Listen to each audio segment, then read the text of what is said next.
before you start spending a lot of money into this beautiful space, you need to have a complete understanding of what you have and what you have in the actual preservation between the great chairs, the historic jury benches, the chandeliers, the walls, the woodwork, the period windows, which have been replaced with vinyl windows. We need to restore them back to the period window frame.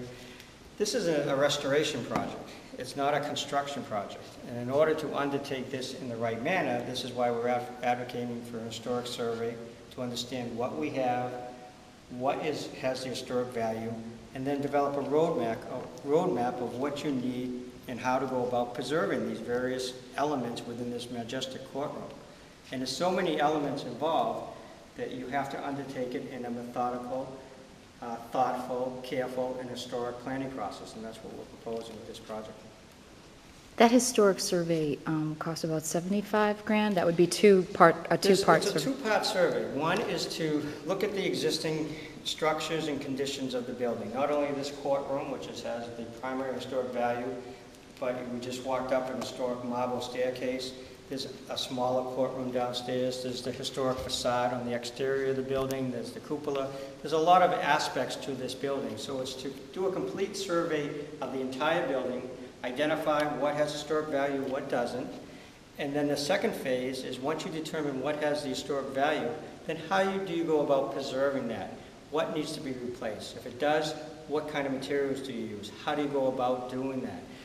How do you go about refinishing the wood? How do you go about replacing the cushions on these chairs? How do you go about taking out these vinyl windows to put in more historic windows in context with the character of the building? Things of that nature.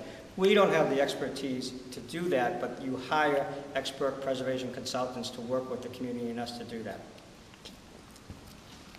So, before any money is spent on upgrading the electrical system, the plumbing, fire suppression system, making it handicap accessible, we need to have a better understanding of what we have and what we need to do, develop an overall total cost of all this work that's involved, and then once you have that template of all the costs and all the things that need to be done, then you pick and choose what kind of funding sources are available to help you. What preservation grants are available to do the historic preservation? What kind of community building grants or funding sources are available to help with the rest of the construction? What kind of infrastructure and preservation landscape grants are available to preserve the outside courtyard and the connection to Burial Hill?